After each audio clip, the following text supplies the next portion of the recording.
Je crois que si on souffre autant aujourd'hui, c'est qu'on est exilé de l'essentiel. Et pour ce faire, tout un art de vivre est requis pour revenir à l'essentiel. Déjà ici et maintenant, réaliser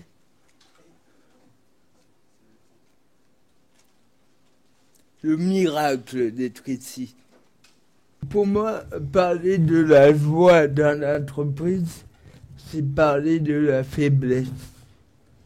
Du moment qu'on a peur de notre faiblesse, on est soumis au regard d'autrui. Et je crois que il y a une programmation qui se fait au quotidien. Moi, j'ai 2 enfants à l'école. Je vois bien que les valeurs véhiculées par notre société sont souvent la compétition, la comparaison. Même l'émulation, ça peut être pervers. Il y a un précepte zen très connu de Humen qui dit « Quand tu marches, marche. Quand tu es assis, sois assis. Surtout, n'hésite pas. » Et on peut, comme le fait Sunui Suzuki, on peut l'appliquer à la souffrance. Quand tu souffres, souffre. Quand tu es dans la joie, sois dans la joie.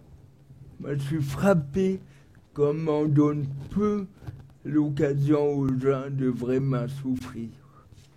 Ma fille, elle s'est gratinée l'autre jour les jambes, et dans la salle de bain, elle saignait, et moi, je lui ai parlé d'Aristote, de Platon, des stoïciens, et après, elle m'a dit « arrête ».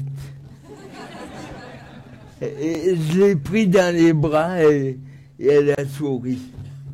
De nouveau, le mental, j'avais un père spirituel qui disait le mental au shot et tirait 2 fois la chasse. Bon, et c'est vrai, plus je lis les traditions mystiques, que ça soit Rumi, Maître Eckhart ou d'autres, plus je m'aperçois qu'il s'agit de retrouver un esprit d'enfance et de simplicité.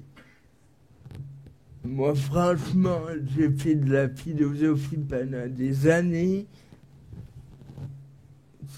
Ça ne m'a pas servi à grand-chose. Par contre, 1 heure de méditation où on ne regarde pas passer les pensées sans aucun jugement. Je médite tous les soirs avec mes enfants, 4 minutes. J'ai dit ça à Maître Zen que je méditais avec mes enfants 4 minutes par jour. Il a dit c'est un P dans l'eau. Mais mon fils, il a 6 ans. Je veux bien qu'il pète dans l'eau 4 minutes par soir comme ça. Et un jour, il y a quelqu'un qui a demandé à ma fille c'est quoi la méditation. Et elle ne savait pas que dire, alors je lui ai posé des questions un peu de la manière socratique. J'ai dit qu'est-ce que tu fais, Victorine, si tu as une angoisse? Elle a dit je laisse passer. Si tu as de la colère, je laisse passer. Si tu as une envie, je laisse passer. Si ça crame la baraque, je cours loin. Et c'est toute la différence entre l'abandon et la résignation. Ce qui nous mine en entreprise, mais comme dans la vie quotidienne, c'est cet impératif d'être comme les autres.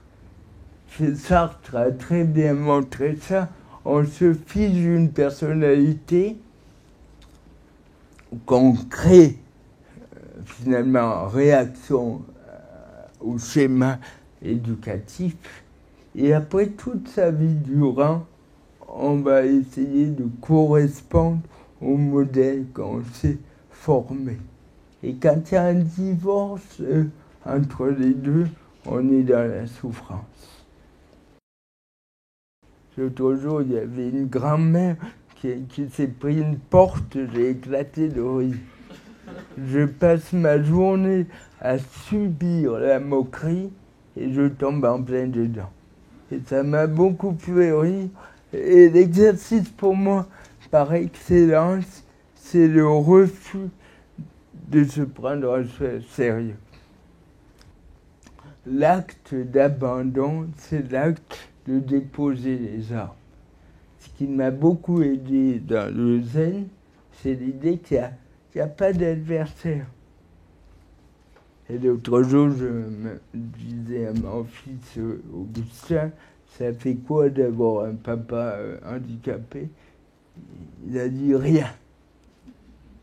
Et je me rappelle, on a joué avec lui et je courais après lui. On s'amusait à s'envoyer sur la gueule des objets. C'est très drôle d'ailleurs. Et ça me faisait rire.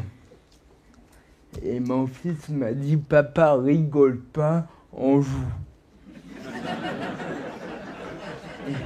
Et pour moi, c'est vraiment la voie spirituelle. Papa, rigole pas, on joue.